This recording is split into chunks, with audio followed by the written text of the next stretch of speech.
ವಿಶ್ವಾಸ ಮತಯಾಚನೆಯ ಸಂದರ್ಭದಲ್ಲಿ ದೊಡ್ಡ ಹೈಡ್ರಾಮನೆ ನಡೀತಾ ಇದೆ. ಅದರಲ್ಲೂ ಕೂಡ ಸ್ಪೀಕರ್ ಧನಪಾಲ್ ಅವರ ಆಸನದತ್ತ ಮುನ್ನುಗ್ಗಿದಂತಹ ಒಂದಷ್ಟು ಡಿಎಂಕೆ ಸದಸ್ಯರು ಅವರನ್ನ ಮುತ್ತಿಗೆ ಹಾಕಿದ್ರು ಅಂತನೂ ಕೂಡ ಮಾಹಿತಿ ಲಭ್ಯ ಆಗಿದೆ. ಆ ಸಂದರ್ಭದಲ್ಲಿ ಸ್ಪೀಕರ್ ಅವರು ಕೂಡ ಒಂದು ಹಂತದಲ್ಲಿ ಏನ್ ಮಾಡಬೇಕು ಅನ್ನುವಂಥದ್ದು ಕೂಡ ಗೊತ್ತಾಗ್ಲಿತಿ. ಸದಸ್ಯರ ವರ್ತನೆಯನ್ನ ಕಂಡು ಅವರು ಕೂಡ ವಿಚಲಿತರಾದಂತೆ ಕಂಡು ಬಂದ್ರು ಅಂತನೂ ಕೂಡ ತಿಳಿದು ಬಂದಿರುವಂತ ಮಾಹಿತಿ. ಹಾಗೆ ಏನ್ ಮಾಡೋದು ಅಂತ ತೋಚದೆ ಕಲಾಪವನ್ನ 1 ಗಂಟೆಗೆ ಮುಂದೂಡಲಾಗಿದೆ ಅಂತನೂ ಕೂಡ ಲಭ್ಯ ಆಗಿರುವಂತ ಮಾಹಿತಿ. ಆ 1 ಗಂಟೆ ನಂತರದಲ್ಲಿ ಮತ್ತೆ ವಿಶ್ವಾಸ ಮತಯಾಚನೆ ಮಾಡುವಂತಹ ಕಾರ್ಯ ಕೂಡ ಆರಂಭ ಆಗುತ್ತೆ. ಹಾಗೆ ಇಷ್ಟೆಲ್ಲ ಗಲಾಟೆ ಗದ್ದಲ ನಡೀತಾ ಇರುವಂತದ್ದು ಒಂದೇ ಒಂದು ಬೇಡಿಕೆಯ ಕಾರಣದಿಂದಾಗಿ, ಅದು ಗುಪ್ತ ಮತದಾನಕ್ಕೆ ಅವಕಾಶವನ್ನ ಕೊಡಿ ಅನ್ನುವಂತಹ ಮನವಿಯನ್ನ ಮಾಡಿಕೊಂಡು ಇಷ್ಟೆಲ್ಲ ಗಲಾಟೆಗಳು ಆಗ್ತಾ ಇದೆ. ಆದ್ರೆ ಇವತ್ತು ವಿಶ್ವಾಸ ಮತಯಾಚನೆ ಆ ಪ್ರಕ್ರಿಯೆ ಆರಂಭ ಆಗುವಂತಹ ಸಂದರ್ಭದಲ್ಲೇ ಇಲ್ಲಿ ಡಿಎಂಕೆ ಜೊತೆಗೆ ಪನ್ನೀರ್ ಸೆಲ್ವಂ ಅವರ ಬಣನು ಕೂಡ ಕೇಳ್ಕೊಂಡಂತದ್ದೇನು ಅಂತ ಅಂದ್ರೆ ಗುಪ್ತ ಮತದಾನಕ್ಕೆ ಅವಕಾಶವನ್ನ ಕೊಡಿ ಅನ್ನುವಂಥದ್ದು, ಮತ್ತೊಂದು ಪನ್ನೀರ್ ಸೆಲ್ವಂ ಅವರಿಗೆ ಮಾತನಾಡೋದಕ್ಕೆ ಒಂದಷ್ಟು ಅವಕಾಶವನ್ನ ಕೊಡಿ ಅನ್ನುವಂಥ ವಿಚಾರ.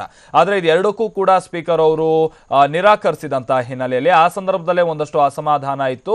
ಆ ನಂತರದಲ್ಲಿ ಮತದಾನದ ಪ್ರಕ್ರಿಯೆ ಆರಂಭ ಆಗ್ತಾ ಇದ್ದಂತಹ ಸಂದರ್ಭ ಅಥವಾ ಈ ವಿಶ್ವಾಸ ಮತಯಾಚನೆಯ ಆ ಪ್ರಕ್ರಿಯೆ ಆರಂಭ ಆಗ್ತಾ ಇದ್ದಂತಹ ಸಂದರ್ಭದಲ್ಲಿ ಡಿಎಂಕೆಯ ಸದಸ್ಯರು ಒಂದಷ್ಟು ಘೋಷಣೆಗಳನ್ನ ಕೂಗೋದಕ್ಕೆ ಆರಂಭ ಮಾಡಿದ್ರು ಅಂತ ಹೇಳಿ ಲಭ್ಯ ಆಗಿರುವಂತಹ ಮಾಹಿತಿ.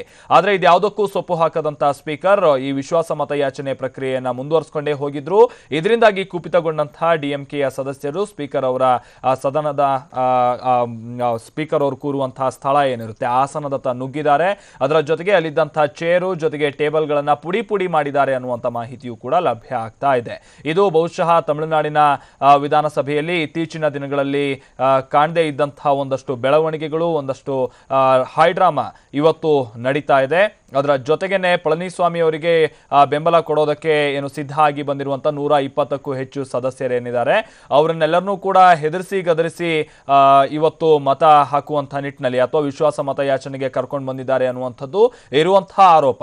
ಹೀಗಾಗಿ ಮತ ಎಣಿಕೆ ಮುಖಾಂತರವಾಗಿ ಅಥವಾ ತಲೆ ಎಣಿಕೆಯ ಮುಖಾಂತರವಾಗಿ ಇವತ್ತು ವಿಶ್ವಾಸ ಮತಯಾಚನೆ ಪ್ರಕ್ರಿಯೆಯನ್ನ ನಡೆದ್ರೆ, ಅಂದ್ರೆ ಯಾರ್ಯಾರೀಗ ಪಳನಿಸ್ವಾಮಿ ಅವರಿಗೆ ಬೆಂಬಲ ಕೊಡ್ತಾ ಇದ್ದೀರಿ ಅನ್ನುವಂಥದ್ದನ್ನ ಹೇಳಿದಂತ ಸಂದರ್ಭದಲ್ಲಿ ಒಂದಷ್ಟು ಮಂದಿ ಎದ್ದೇಳ್ತಾರೆ, ಅಥವಾ ಸರ್ಕಾರಕ್ಕೆ ಯಾರೆಲ್ಲ ಸಪೋರ್ಟ್ ಇದೆ ಎದ್ದೇಳಿ ಅಂತ ಅಂದ್ರೆ ಅವರು ಎದ್ದೇಳ್ತಾರೆ.